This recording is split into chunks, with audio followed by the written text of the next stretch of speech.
एक बार फिर से स्वागत है आप सभी का मेरे चैनल हिंदी भाषा अध्ययन पर।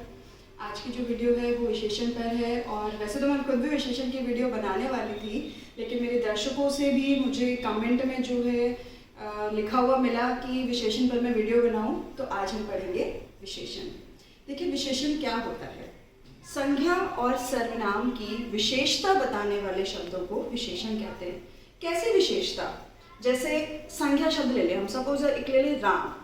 राम की क्या विशेषता हो सकती है? राम की विशेषता हो सकती है राम लंबा है, मोटा है, छोटा है, उसका वजन कितना है, ठीक है, ये सब जो है उसकी विशेषताएं हो सकती हैं। हम ये जो है इसको हम क्या कहते हैं? विशेषण। तो संज्ञा और सर्वनाम दोनों की विशेषता बताने वाले शब्दों को हम विशेषण कहते हैं। और सर्वनाम भी आपको पता है, सर्वनाम भी जो वही शब्द हैं जो संज्ञा के स्थान पर प्रयुक्त होते हैं। तो गुण फिगर विशेषता किनकी बताई जा रही है? वही संज्ञा शब्द हैं और उनके स्थान पर सर्वनाम का प्रयोग हो रहा है और उनकी विशेषता विशेषण बता रहा है। तो संज्ञा और सर्वनाम की विशेषता बताने वाले शब्दों को हम क्या कहते हैं? विशेषण। अब विशेषण की परिभाषा तो हमने कर ली। अगला एक शब्द मैंने लिखा है विशेष्य। विशेष्य क्या होता है? जिसकी विशेषता बताई जा रही है उसे विशेषण कहते हैं। जैसे मैंने आपको उदाहरण दिया राम का कि राम लंबा है। सपोज मैंने एक उदाहरण ले लिया, राम लंबा है। अब लंबाई तो उसकी विशेषता हो गई, लेकिन विशेष्य क्या है? राम जो है यहाँ विशेष्य है, जिसकी विशेषता वाक्य में बताई जाए वो क्या होता है? विशेष्य। और एक और है यहाँ पर हमारे पास प्रविशेषण। प्रविशेषण जो है वो क्या होता है? जो विशेषण की भी विशेषता बताए। जैसे राम लंबा लड़का है, लेकिन राम बहुत लंबा लड़का है, तो जो बहुत शब्द हो गया लंबा विशेषता, बहुत क्या शब्द हो गया? वो हो गया प्रविशेषण। तो उदाहरण देख लेते हैं हम। जैसे सोहन बहादुर लड़का है।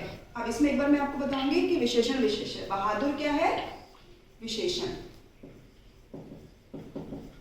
और किसकी विशेषता बता रहा है? कौन बहादुर है यहाँ पर? सोहन। तो ये क्या हो गया? विशेष्य। ठीक है। तो जो विशेष्य क्या होते हैं? जो जिसकी विशेषता वाक्य में बताई जा रही है वो विशेषण होते हैं। और विशेषण जो यहाँ पर सोहन क्या है? यहाँ पर संज्ञा शब्द है सोहन।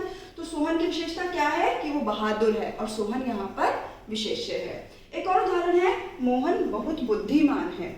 अब यहाँ पर देखिए विशेषण शब्द कौन सा है? सबसे पहले विशेषण शब्द है बुद्धिमान।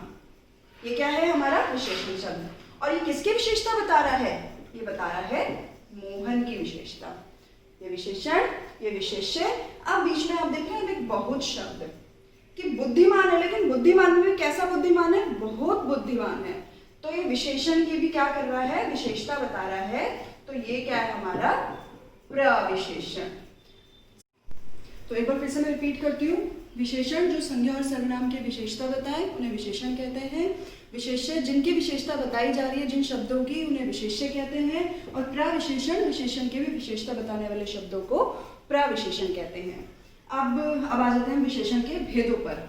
विशेषण के 4 भेद होते हैं मुख्यतः: गुणवाचक, संख्यावाचक, परिमाणवाचक और सार्वनामिक विशेषण। गुणवाचक विशेषण कौन से होते हैं? जिसमें किसी भी व्यक्ति की, किसी भी वस्तु की, किसी भी स्थान की, क्योंकि संज्ञा सर्वनाम की विशेषता बताई जा रही है, इनमें यही सब आ जाते हैं। उनके रंग, रूप, आकार, प्रकार, लंबाई, चौड़ाई, मोटाई, ऊंचाई, इन सब के बारे में कुछ भी बात की जाए तो होता है गुणवाचक विशेषण। जैसे कोई बच्चा है, वो मोटा है, छोटा है, लंबा है, गोरा है, काला है, कुछ भी है, उसकी विशेषता जहाँ पे बात की जा रही है वो होता है गुणवाचक विशेषण। और विशेषता वो किसी भी रूप में हो सकती है।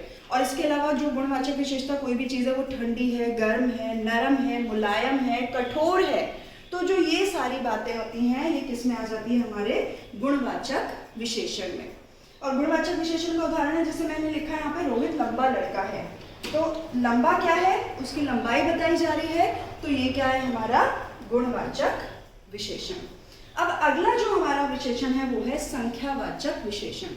संख्यावाचक विशेषण के 2 भाग होते हैं, एक है निश्चित संख्यावाचक और एक है अनिश्चित संख्यावाचक। अब दोनों में अंतर क्या है? संख्या तो दोनों है। अब मैंने एक शब्द बोला, जैसे कक्षा में 40 बच्चे बैठे हैं। 40 क्या हो गया? फिक्स नंबर हो गया। और इसी को मैंने दूसरे तरीके से बोला कि कक्षा में कुछ बच्चे बैठे हैं। तो कुछ क्या है? हमें नहीं पता कुछ कितने नंबर। तो जहां पर संख्या निश्चित हो वो निश्चित संख्यावाचक, जैसे कक्षा में 40 बच्चे बैठे हैं जैसे, और जहां संख्या अनिश्चित हो, कक्षा में कुछ बच्चे बैठे हैं, वहां पर अनिश्चित संख्यावाचक विशेषण। जैसे मैंने उदाहरण भी लिखा है, कक्षा में 40 विद्यार्थी हैं तो ये निश्चित संख्यावाचक, और राम के पास कुछ पेंसिलें हैं, कुछ पेंसिलें हमें नहीं पता कितनी हैं, तो वो क्या हो गया, अनिश्चित संख्यावाचक विशेषण। अनिश्चित संख्यावाचक या निश्चित संख्यावाचक जो भी चीजें आती हैं, इसमें केवल ऐसी चीजें आती हैं जिन्हें हम काउंट कर सकते हैं, गिनती कर सकते हैं जिन चीजों की, जैसे कि बच्चे हैं, पेंसिलें हैं, कोई भी ऐसा सामान जिसे हम गिनती करते हैं वो होता है निश्चित संख्यावाचक विशेषण। अगला है हमारा परिमाणवाचक विशेषण। अब परिमाणवाचक विशेषण में क्या होता है कि केवल नाप तोल की वस्तुएं आती हैं। संख्या इसमें भी आएगी कि निश्चित परिमाणवाचक और अनिश्चित परिमाणवाचक, लेकिन इसमें क्या है, केवल जो है नाप तोल की वस्तुएं जिन्हें आप काउंट नहीं कर सकते, जिन चीजों को आप या तो नापेंगे कपड़े मीटर के साथ, कोई भी मीटर की सहायता से, या केवल तराजू की सहायता से जिन्हें तोल सकते हैं, उसमें आता है परिमाणवाचक विशेषण।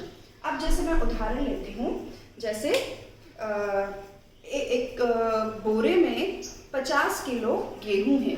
अब 50 किलो क्या है, गेहूं, तो उसको हम गेहूं कैसी चीज है, क्या हम उसको काउंट करके लेते हैं, काउंट कर सकते हैं उन्हें, क्या उनकी गिनती कर सकते हैं, नहीं कर सकते। तो गेहूं एक नाप तोल की वस्तु है, तो इसलिए, और 50 किलो है, इसलिए निश्चित संख्यावाचक। अगर मैं वहीं लिख दूं कि बोरे में कुछ गेहूं रखे हैं, या थोड़े गेहूं रखे हैं, या ज्यादा गेहूं रखे हैं, इस तरह के शब्दों का अगर मैं इस्तेमाल कर दूं, तो मुझे पता है कि गेहूं है, उन्हें हम नाप तोल के ले सकते हैं, लेकिन उनकी कितनी मात्रा जो है रखी है, या कितनी मात्रा लानी है, जो भी बात की जा रही है, वो नहीं पता। तो इसका मतलब वहां पर क्या हो गया, अनिश्चित परिमाणवाचक विशेषण, जहां पर निश्चित ना हो।